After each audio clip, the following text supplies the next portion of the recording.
Et salut à toi qui regarde cette vidéo, bonjour encore, je sais pas si tu la regardes le matin ou le soir, mais quelle que soit l'heure de la journée, je te bénis en Jésus. On va ouvrir la parole de Dieu quelques instants. Courtement, un passage que j'avais à cœur de prendre avec vous, parce qu'effectivement, il est étonnant de pouvoir se dire que parfois Jésus, on va le dire comme ça, ok, entre nous, parfois Jésus n'en fait qu'à sa tête. Il n'écoute pas ce qu'on lui dit. Notre Jésus à nous, celui qu'on connaît, qu'on pourrait se dire, mais non, quand même, il écoute, il palpe les situations, il prend en considération, il va tenir compte de différents facteurs dans le relief qui se dessinent devant lui, et alors agir en conséquence. Eh bien non, il y a des moments où alors qu'il a une information, il décide de ne pas en tenir compte. Non, je n'écoute pas ce qu'on me dit. Alors, on va aller dans la parole de Dieu et ces temps-ci, on parle beaucoup de cela, de la parole de Dieu. Romain nous a encore parlé dans les différents dimanches de l'importance de se nourrir de la parole de Dieu. Et peut-être que tu es là et puis tu te dis, alors je t'invite au passage, hein, alors bienvenue déjà au bureau. Je ne sais pas si tu tombes sur cette vidéo pour la première fois, bienvenue à la maison.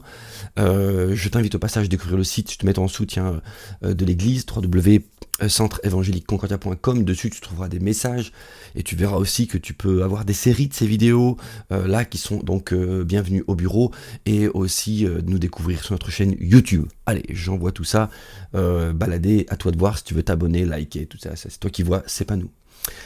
On a entendu ces temps-ci parler de l'importance de la parole de Dieu. Alors moi j'ai ici une version parole vivante, tu vois, ici, que je te présente. Tu peux faire un arrêt sur image. Ici aussi, parole vivante, non pardon, ici c'est la français courante, et pour moi, français courant, tu vois, voilà, ici, là on voit bien. Et donc, une vieille version qui a vécu déjà. Parole vivante, tu vois aussi. Il y a d'autres versions qui existent, hein, que je te présenterai pas ici. Alors tu te dis, c'est une des manières. Comment je fais pour me plonger dans la parole de Dieu ? Bah tu peux t'imbiber de la Bible jour après jour. Il y a des plans de lecture qui existent, on peut t'en conseiller. Il y a des manières d'aborder, il y a des tas de choses qui existent sur Internet maintenant, où tu peux avoir des plans de lecture partout. Mais ce que je te conseille, c'est vraiment de t'approprier ta Bible et d'avoir un plan de lecture qui est le tien. Alors, tu peux être initié dans la lecture de la parole de Dieu grâce à l'aide de documents, mais à partir du moment où tu trouves ton rythme, ton affinité, ta chaîne de lecture, plonge-y toi, ça c'est français ça ? Ouais. Bon, plonge-toi dedans, personnellement, et fonctionne avec ton ressenti, tu vois, c'est vraiment important. Tu peux aussi sinon après décider de lire un tas de bouquins qui vont t'aider avec des auteurs différents, et puis voilà, tu te dis je vais lire la Bible avec tout ça, et ça va t'aider, parce que ça va te maintenir en haleine. Ça, c'est se plonger dans la parole de Dieu, mais se plonger dans la parole de Dieu, c'est aussi se plonger sous son efficacité, être dans la présence de Jésus, parce que le Saint-Esprit va se mettre à te parler lorsque tu feras ça, ok ? Et c'est dans quelques minutes que tu prends maintenant là, eh bien il reste une dizaine de minutes, 8 à 10 minutes, eh bien c'est ce qui va se passer. Alors on est ici autour, alors je te mets les versets comme d'habitude en dessous ici, hein, ils vont apparaître des fois des versets bibliques, tu peux faire arrêt sur image, c'est fait pour ça, hein, et noter pour que tu fasses tes propres études, ok ? On va aller dans Marc 5, verset 36 et suite, et je vais te le mettre donc en dessous ici. Et tu vois, c'est un moment donné où, si tu veux, on sait que à la langue a été donné le pouvoir de la vie et de la mort. Et donc, on va se trouver ici devant une situation où Jésus décide, alors qu'un signal est envoyé. Tu vois, je vais te dire quelque chose. Je vais reprendre la phrase d'un homme de Dieu, c'est pas de moi qu'elle est. Il a dit un jour, la hauteur de ta foi ne sera jamais plus grande que la hauteur que tu as de la connaissance de celui qui la procure. Tu m'as suivi là ? Ok, je te la refais. La grandeur, tu mets le mot que tu veux, hauteur, grandeur, consistance, fais ce que tu veux, mais la hauteur de ta foi, je mets un mot simple pour qu'on puisse saisir le truc, la hauteur, tu vois, ne sera jamais plus grande que la connaissance que tu as de celui qui la procure. La parole de Dieu nous dit que la foi vient de ce qu'on entend. Ce qu'on entend prêcher l'évangile. Et la parole de Dieu elle-même est Jésus. Tu vois, il est dit, tu vas en Jean 1, et tu lis en Jean 1, verset 1 et suite. Au commencement était la parole, et la parole était Dieu, et la parole était avec Dieu. Et tu verras des versions de la parole de Dieu, des textes, il y a des moments où ils disent elle, la parole, et d'autres versions disent il, parce que la parole c'était Jésus. D'ailleurs, il t'est écrit dans ce même livre de l'évangile de Jean, je te demande ça aussi, que la parole s'est faite chair. Tu vois? Donc, c'est en Jésus. Donc, plus tu écoutes la parole, la puissance de l'élément proclamé, plus tu t'imbibes d'elle. Et ce qui va se passer, c'est qu'à un moment donné, ta foi va grandir et ton niveau, la manière dont tu vas palper la parole de Dieu va être plus vraie en toi. Donc, ce que dit la parole de Dieu, ça va être plus vrai en toi que ce que le monde dit. Tu me suis ? C'est super important que tu mettes la jauge à ce niveau-là et que tu puisses maintenant, là, que tu regardes cette vidéo, te jauger à ce niveau-là. Et dire, mais est-ce que ce que la parole de Dieu dit, je suis tellement habitué à la lire, je suis tellement habitué à savoir ce que mon Jésus dit. Il dit des choses concernant la maladie, la pauvreté, la mort spirituelle. Il dit toutes ces choses-là. Il me parle de mon bien-être, il me parle de la bénédiction, il me donne des conseils. Est-ce que ce qu'il dit, c'est tellement vrai dans ma vie que c'est un socle qui ne bougera pas quand le monde enverra sa parole. Parce que ne t'y trompe pas, le monde a une parole. Le monde est manipulé par l'esprit de ce monde. Je te mets une référence en dessous qui parle de l'esprit de ce monde. Et il a une parole, il parle constamment. L'esprit de ce monde singe, fait du mimétisme par rapport à Dieu. Et il est dit que Dieu parle tantôt d'une manière et tantôt d'une autre, et on ne l'écoute pas.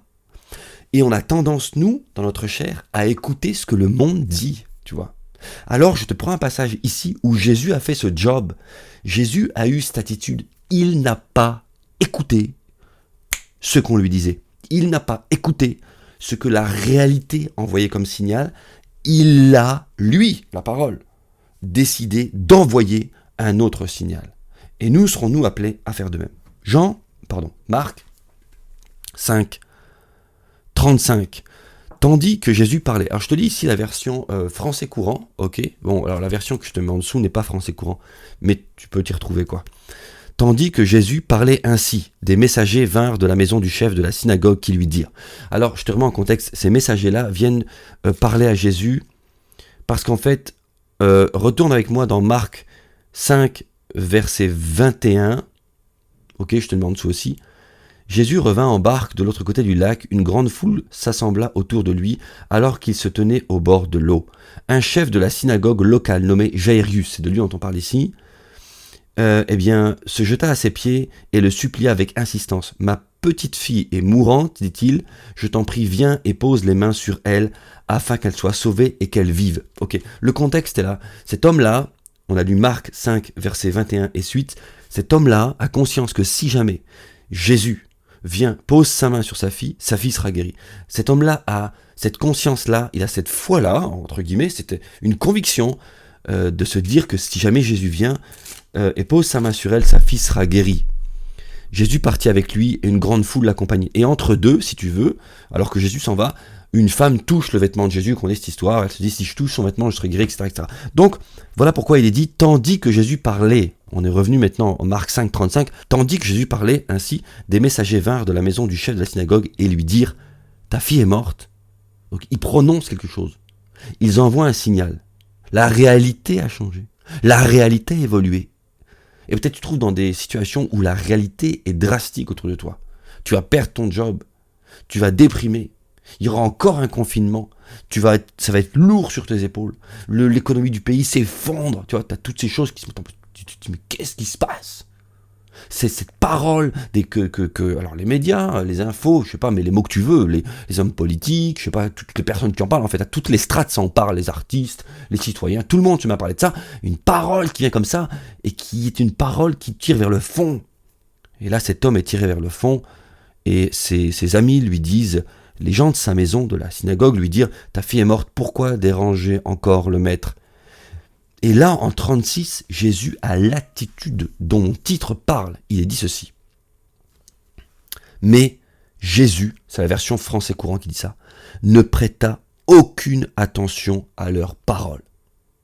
Jésus n'écoute pas ce qu'on lui dit. Jésus, c'est comme s'il se bouche les oreilles. Tu vois, il se dit, mais il entend ça et lui, il se bouche les oreilles. Et je pense que des fois, nous avons ce job à faire. Je sais que c'est compliqué. Et on ne peut pas fonctionner avec un niveau peut-être aussi élevé que cette situation. Mais il nous faut prendre un point de départ plus bas. Il nous faut avancer à notre niveau et ne pas constamment écouter ce que le monde nous dit. ce que les différentes autorités, il y a différents types d'autorités autour de toi, autour de moi. Je m'écoute moi-même quand je dis si. Je veux dire, comprends pas par là que j'aime m'écouter, mais je suis le premier auditeur de ce que je dis. Je me sens concerné par ce que la parole de Dieu dit. Et il y a différentes autorités qui sont autour de nous, professionnelles, économiques, philosophiques, médicales, toutes ces autorités qui vont faire que notre vie va être gérée, ballottée de gauche. Regarde ce qui se passe ces temps-ci. Regarde comme même les autorités gouvernementales nous baladent de gauche, de droite. Quand je dis nous balade, c'est pas que péjoratif, mais on doit croire ceci, on doit croire cela. À un moment donné, et je comprends que c'est pas évident. Mais nous sommes, nous, enfants de Dieu, appelés à faire la part des choses et à pouvoir confronter, être une forme de contradicteur, tu vois. Si le monde me dit ça, qu'est-ce que dit la parole de Dieu? Qu'est-ce que je peux mettre en contradiction par rapport à ce que le monde me dit? Et ici, Jésus a une attitude, je relis cette phrase, mais Jésus ne prêta aucune attention à leurs paroles. Premier point. Et on doit des fois avoir cette décision, cette attitude de dire, on a dit ça sur ma vie, punaise, tu perds ton boulot maintenant, là, tu perds ton boulot maintenant dans cette période de crise, mais jamais t'en retrouveras. Pourquoi?